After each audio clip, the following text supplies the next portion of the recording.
할렐루야. 성령께서 오늘도 말씀 가운데 큰 은혜로 역사하실 줄 믿습니다. 세상에 많은 사람들이요, 이 세상을 살아갈 때에 어떻게 살아갑니까? 우리 그리스도인들조차도 눈을 감고 살아갈 때가 많이 있습니다. 이 세상에서 실제적으로 일어나고 있는 많은 일들이 있는데 그런 일들에 무관심합니다. 나에게 직접 연관이 없으면은 남이야 어떻게 되든 무슨 상관이 있으랴, 나라가 어떻게 되든 무슨 상관이 있으랴, 그저 우리는 예수 잘 믿고 천국의 소망만을 바라보며 살면 되겠다, 이런 생각들을 가진 사람들이 너무 많습니다. 그런데 구약 성경에 보면 하박국 선지자는 그렇지 않았습니다. 하박국은 열린 눈을 가지고 있었기 때문에 오늘 1절의 말씀을 보면은 선지자 하박국의 묵시로 받은 경고라, 이렇게 말씀하고 있습니다. 하박국은 하나님께로부터 묵시로 이 경고의 메시지를 듣고서 아주 매우 염려하며 근심하는 모습을 보이고 있습니다. 하박국은 자기 나라 내에서 행하여지고 있는 여러 가지 불의와 죄악들을 목격하였을 때에 염려하며 근심하지 않을 수가 없었습니다. 그 당시에 유다 나라는 어땠습니까? 정치적으로나 도덕적으로나 경제적으로나 영적으로나 아주 쇠퇴해 있었습니다. 백성들은 하나님의 말씀을 거절하고 그리고 불순종했어요. 죄악이 온 유대 땅에 관영해졌습니다. 외부로는 어떻습니까?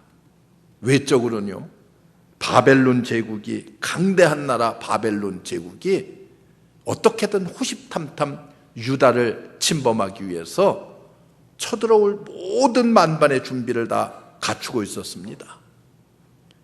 하나님께서 바벨론이 유다 왕국을 쳐서 정복할 것과 많은 백성들이 포로로 잡혀갈 것, 그리고 큰 환난을 당하게 될 것을 하박국 선지자에게 계시로 보여주었습니다. 하박국이 미리 하나님께로부터 나라가 망할 것을 보았어요. 여러분, 선지자 하박국은 어땠습니까? 놀라고 당황하지 않을 수가 없었습니다. 그는 하나님께서 행하고자 하시는 일에 이해가 되지 않았어요. 그래서 여러분, 우리도 어떻습니까? 답답한 일을 당하면은 어떻게 해요? 사람들은 보통 그렇게 해요.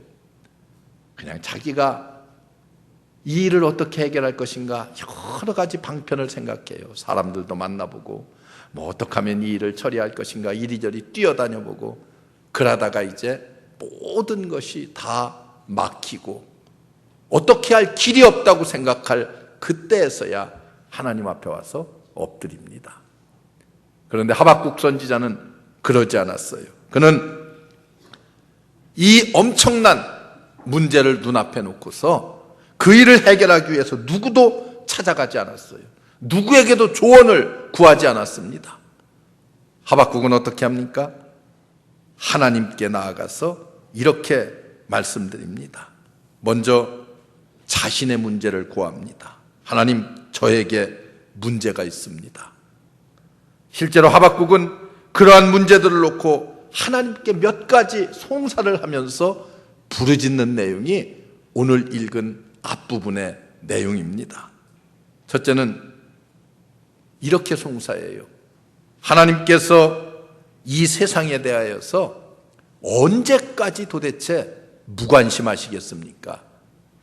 이게 하박국의 송사입니다. 오늘 2절 말씀을 보세요. 여호와여, 내가 부르짖어도 주께서 듣지 아니하시니 어느 때까지리이까? 내가 강포를 인하여 외쳐도 주께서 구원치 아니하시나이다. 여러분, 우리 모든 성도들도요, 하나님 어느 때까지니까 이렇게 부르짖는 기도 여러분들도 아마 하셨을 거예요. 시편 기자도 보면 이런 기도를 드려요. 하나님, 어느 때까지 부르짖으리이까? 어느 때까지 악인의 형통함을 내가 보고 있겠나이까? 그런 기도를 해요. 악한 사람들이 세상에서 다 잘 되는 것 같고 형통한 것 같고 그런 것들을 내가 언제까지 보고만 있어야 되겠습니까? 이런 기도입니다. 오랜 세월을 거쳐서 하나님의 성도들이 악으로 가득 찬 세상을 바라보면서 이런 탄원의 기도를 하나님께 드릴 때가 많이 있습니다. 왜 도대체 의롭게 살려고 하는 저에게는 고통이 닥치고 악하게 사는 저 사람들에게는 저렇게 형통함이 있는 것처럼 모든 것이 참 척척 잘 풀리는 것처럼 그런 일들을 내가 보고만 있어야 되겠습니까? 그런 기도요. 하나님, 어느 때까지입니까? 하박국의 아주 절실한 기도입니다. 내가 하나님께 도움을 청해서 부르짖기를 언제까지 해야만 합니까? 하나님, 저를 좀 도와주십시오. 저의 나라를 좀 도와주십시오. 이게 하박국의 기도요. 여러분, 우리는 일제 36년에 나라의 어려움과 고통을 겪었습니다. 그때는 우리 성도들이 어떻게 기도했어요? 이 나라가 빨리 해방되기를 위해서 얼마나 기도했습니까? 여러분, 해방을 위해서 간절히 기도했어요. 그 당시에 독립운동을 하던 수많은 사람들의 절반 이상은 다 그리스도인이었어요. 기독교인들이 독립운동에 아주 주축에 서 있었습니다. 금년이 해방된 지 70년을 맞이하고 있습니다. 광복 70주년을 맞이했어요. 분단 70주년을 맞이했습니다. 우리가 이제 평화 통일을 위한 기도를 하지 않을 수가 없는 그런 시대에 우리가 와 있지 않는가. 교단적으로도 또 초교파적으로도 다 그 문제를 놓고 이제 기도하고 우리가 함께 힘을 모으려고 준비하고 있습니다. 우리는 하나님께 정말 전심으로 부르짖었음에도 불구하고 하나님께서 내 기도를 들으시지 않는다고 그렇게 느껴질 때가 여러분 우리가 얼마나 많이 있습니까? 예수님의 제자들도 그랬어요. 선생님, 우리가 이 죽게 된 것을 돌아보지 아니하시나이까? 이렇게 예수님께 부르짖었습니다. 사람들은 고통이 있을 때에, 시험이 있을 때에 여러분 이런 탄원을 하나님께 드릴 때가 얼마나 많이 있습니까? 우리는 응답이 속히 오지 않으면은 야속하게 생각합니다. 하나님을 원망하기 쉽습니다. 2절을 보세요. 외친다고 말씀하고 있어. 내가 강포를 인하여 외쳐도 주께서 구원치 아니하시나이다. 외친다는 말이 뭐예요? 말 그대로 소리를 높여서 부르짖는다는 그런 뜻입니다. 하박국서에 보면은 이 짧은 하박국서의 내용 가운데 강포라고 하는 말이 6번씩이나 반복돼서 나오고 있습니다. 이 말의 의미는 무엇입니까? 사회가 아주 극도로 타락하고 악하게 변화되어 가고 있다고 하는 것을 말해주고 있습니다. 나라가 부패해져 가고 있습니다. 여러분, 이때는 또 한 사람의 선지자가 활약하던 시대예요. 누구입니까? 구약 성경에 나타난 예레미야 선지자입니다. 예레미야 선지자도 하나님께서 나라가 멸망할 것을 환상을 통해서 보여주셨어요. 예레미야가 이 모습을 보고 얼마나 놀랐습니까? 그래서 그는 밖에 나가서 백성들을 향해서 외치기 시작합니다. 우리가 빨리 하나님 앞에 돌아서지 않고 회개하지 않으면은 이 나라는 곧 멸망당할 수밖에 없습니다. 눈물을 흘리면서 백성들 앞에 가서 섰습니다. 그래서 우리는 예레미야 선지자를 눈물의 선지자라는 표현을 하고 있지 않습니까? 예레미야와 같은 시대의 선지자였습니다. 아마 우리가 사는 지금 이 사회는 여러분 어떻다고 평가하고 있습니까? 부도덕하고 불의가 판을 치고 그리고 청소년들까지도 죄악에 만연돼 있는 이런 사회, 여러분 우리의 주변이 아닙니까? 이에 하박국은 부패해져가는 백성과 나라를 위해서 간절히 부르짖으며 기도를 해도 하나님께로부터 아무런 응답이 없었습니다. 그래서 주께서 구원치 아니하시나이다. 하박국의 이 탄원은 어떻게 보면은 오늘날 우리들의 절박한 탄원이 아닌가 그렇게 볼 수 있습니다. 또 한 가지가 있습니다. 하박국의 탄원은요, 왜 우리를 위해 하나님은 도대체 아무 일도 하지 않고 있습니까? 언제까지 보고만 있겠습니까? 왜 우리를 위해서는 하나님은 일하지 않습니까? 움직이지 않습니까? 이런 탄원이에요. 3절 4절을 보세요. 어느 때까지리이까? 여기에서 이제는 한 걸음 더 나가서 어찌하여라고 하는 질문, 참 어떻게 보면 답변하기 곤란한 질문 아니겠어요? 하박국은 어찌하여 나로 간악을 보게 하시며 패역을 목도하게 하시나이까? 대저 겁탈과 강포가 내 앞에 있고 변론과 분쟁이 일어났나이다. 이러므로 율법이 해이하고 공의가 아직 시행되지 못하오니 이는 악인이 의인을 애워쌌으므로 공의가 굽게 행함이니이다. 이렇게 말씀합니다. 그는 하나님께서 어찌하여 일을 하지 않고 죄악된 사람들을 심판하지 않습니까? 이렇게 따져 묻는 거예요. 하나님 좀 심판의 손을 펼쳐서 저 악한 사람들을 다 쳐버리고 의로운 사람들이 좀 득세하게 해주시지 왜 이렇게 보고만 있습니까? 여러분, 성경에 보면은요, 요시아라고 하는 왕이 나옵니다. 요시아 왕의 가장 위대한 업적은 뭐예요? 요시아 왕은요, 개혁을 일으켰던 사람 가운데 한 사람입니다. 성전을 수리하다가 요시아가 뭘 발견했어요? 율법책을 발견했습니다. 그래서 그 율법책을 백성들에게 다 읽어주었어요. 그랬더니 백성들이 죄를 깨달았어요. 악한 자들을 처형했습니다. 그리고 우상을 다 부숴버리고 타파했습니다. 여러분, 위대한 개혁이에요. 그러나 여러분, 이렇게 외적으로는 개혁을 잘한 것 같았어요. 그런데 그 중심에 회개가 없었습니다. 변화됨이 없었어요. 그랬더니 그 개혁이 어땠어요? 오래가지를 못했습니다. 율법은 죄를 책망하고 깨닫게는 하지만은 마음을, 심령을 변화시킬 수는 없습니다. 밖에 보이는 모든 우상들은 다 제거해버렸음에도 불구하고 요시아는 백성들의 마음에 있는 우상들을 제거하지를 못했습니다. 그래서 요시아의 위대한 개혁도 얼마 되지 않아서 다시 옛날로 다 죄악된 생활도 다 되돌아가 버리고 말았습니다.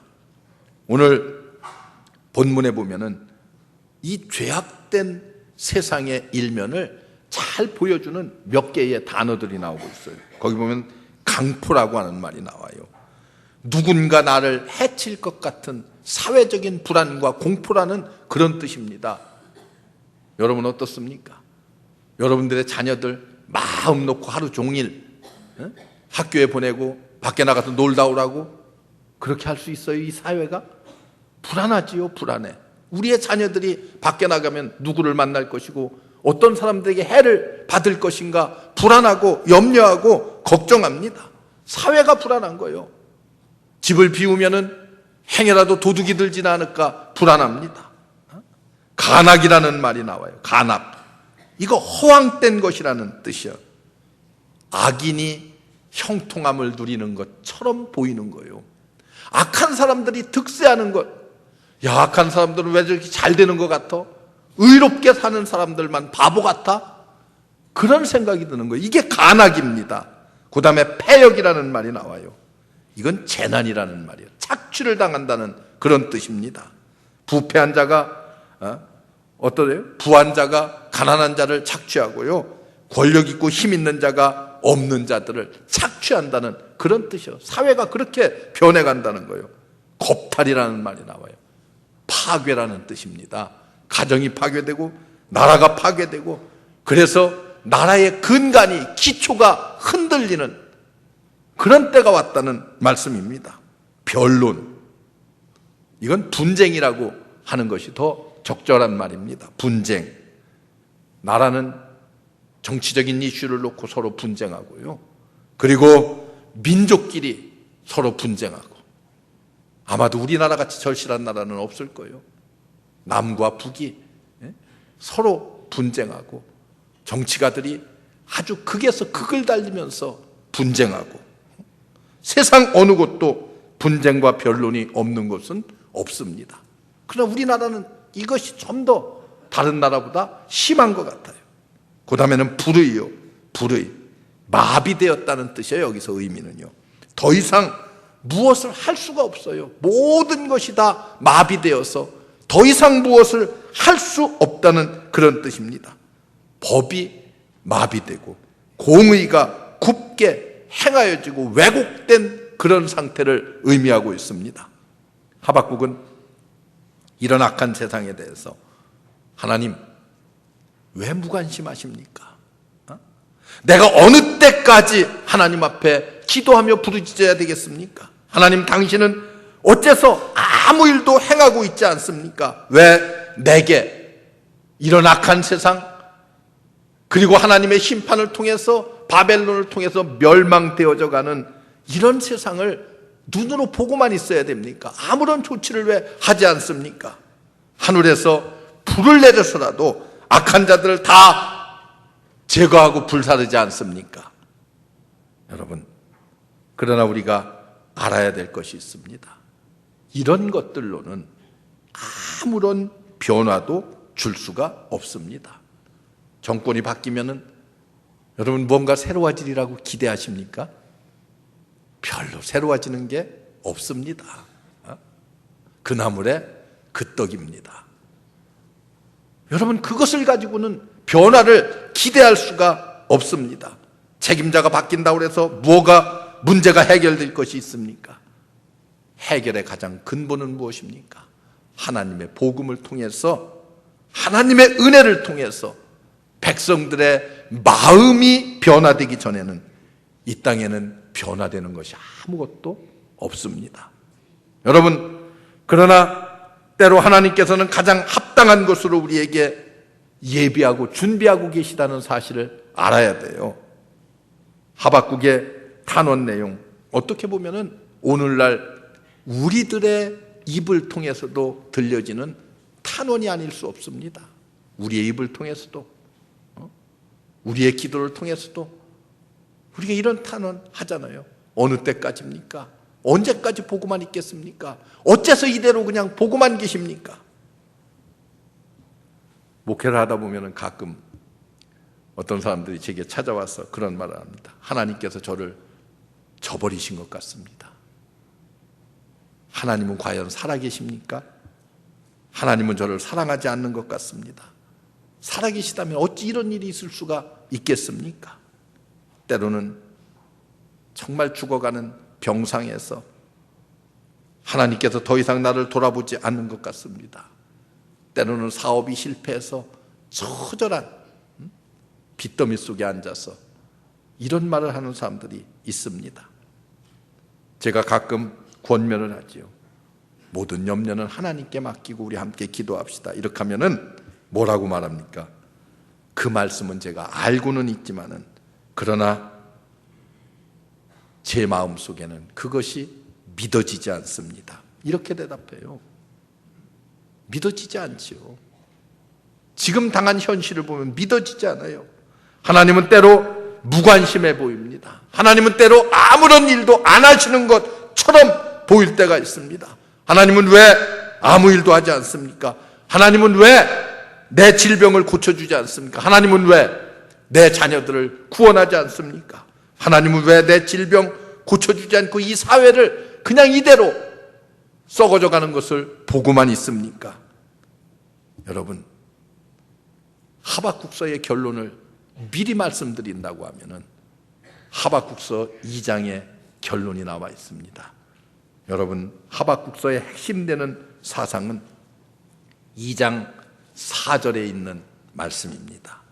오직 의인은 믿음으로 말미암아 살리라. 아멘을 하는 사람이 한 명도 없어요. 예? 오직 의인은 믿음으로 말미암아 살리라. 여러분, 의인은 믿음으로 사는 것입니다. 우리는 눈에 보이는 것을 바라보고 살아서는 안 됩니다. 믿음으로 행하면서 하늘의 세계를 바라볼 수 있는 눈이 우리에게 있어야 돼요. 신약 성경에 말틴 루터도 어때요? 그리고 요한 웨슬레도 다 이 말씀에 감동을 받아서 삶이 변화되고 그들을 통해서 종교가 개혁되고 사회가 변혁되는 그런 역사들이 일어났습니다. 하나님은 무관심하지도 가만히 계시지도 않는 분이심을 여러분들이 알아야 됩니다. 믿음의 눈으로 볼 때에 거기에 소망이 있습니다. 여러분, 엘리사 시대에 적군이 쳐들어와서 그 성을 다 에워쌌습니다. 이 엘리야의 종이었던 게하시가 어떻게 했어요? 적군들이 너무 많으니까 놀라서 우리는 이제 죽게 되었구나 겁에 떨고 있었어요. 그때 하나님께서 이 게하시의 눈을 밝게 했습니다. 무엇을 보았습니까? 천군 천사가 이 성을 둘러싸고 지키는 모습을 보았습니다. 그때서야 마음이 놓였잖아요. 하나님은 거룩하시고 의로우신 분. 로마서 8장 28절을 보면은 구원받은 하나님의 백성들에게는 우리가 알거니와 하나님을 사랑하는 자 곧 그 뜻대로 부르심을 입은 자들에게는 모든 것이 합력하여 선을 이루느니라. 성경은 우리에게 그렇게 분명히 약속하고 말씀하고 있습니다. 하박국의 끝을 보면 우리는 이 내용을 분명하게 알 수 있습니다. 하박국은 이미 하나님으로 인해서 기쁨을 누리고 있는 사람입니다. 모든 염려, 근심, 걱정에서 벗어나서 어떻게 해요? 감사하는 사람으로 변해 있습니다.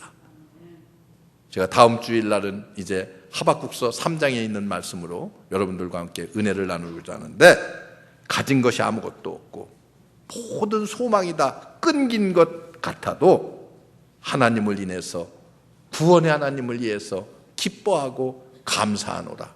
이게 하박국의 고백입니다. 하나님은 이 하박국의 고백을 그대로 다 이루어 주시는 하나님. 어떻게 이렇게 변할 수가 있습니까? 어떻게 이런 변화를 하박국이 가져올 수가 있었겠습니까? 그것은 오직 하나입니다. 믿음으로 행함입니다. 오직 의인은 믿음으로 말미암아 살리라라고 하는 이 한마디가, 하나님이 주신 이 한마디가 하박국을 이렇게 놀랍게 변화시켰습니다. 하나님은 하박국에게 뭐라고 말합니까? 하박국아, 아무런 염려하지 말아라. 너는 오직 믿음을 가지고 살아가라. 어느 날 나의 영광으로 충만하게 될 것이다. 하박국은 이 사실을 알았어요. 이 사실을 어떻게 했습니까? 알 뿐만이 아니라 믿었습니다. 여러분, 이 하나님께서 주시는, 하박국에게 주시는 위로가 오늘날 우리에게 주시는 응답이고 축복입니다. 믿음. 우리 찬송 가운데 그런 찬송 있잖아요. 믿음으로 사는 자는 뭘 받아요? 하늘 위로 받겠네. 믿음으로 사는 자는 세상에서 위로받지 못한다 할지라도 하나님께서 위로해 주십니다. 절망 가운데서도 감사할 수 있습니다. 환난 가운데서도 기뻐할 수 있습니다. 이게 성경이 우리에게 주는 진리요. 우리 그리스도인들이 그렇게 세상을 믿음으로 살아가야 됩니다. 하박국의 참된 비결을 배우지 않고는 우리는 이 험한 세상을 승리롭게 살아갈 수가 없어요. 이 험한 세상을 이길 수가 없습니다. 우리 모두 믿음 안에 행함으로 말미암아서 이 험한 세상을 하나님께서 주시는 참된 승리, 하나님께서 주시는 참된 기쁨과 감사로 넘쳐나는 우리 모든 성도 여러분들 되시기를 주의 이름으로 축원합니다. 기도하겠습니다. 은혜로우신 하나님, 감사합니다. 주께서 우리를 불러주시고 은혜 가운데 인도해 주신 것 감사합니다. 세상이 악하고 말할 수 없는 환난과 역경이 닥친다 할지라도 하나님, 오늘도 우리는 믿음으로 세상을 살아가는 하나님의 백성들, 하나님의 자녀들 되게 하옵소서. 믿음으로 세상을 이기게 하옵소서. 오직 의인은 믿음 가지고 세상을 산다는 이 놀라운 말씀이 우리의 삶을, 우리의 마음을, 우리의 모든 발걸음을 인도해서 진정 하박국으로부터 참된 비결을 배우고 승리할 수 있는 우리 모두가 되게 하옵소서. 예수님의 이름으로 간절히 기도하옵나이다. 아멘.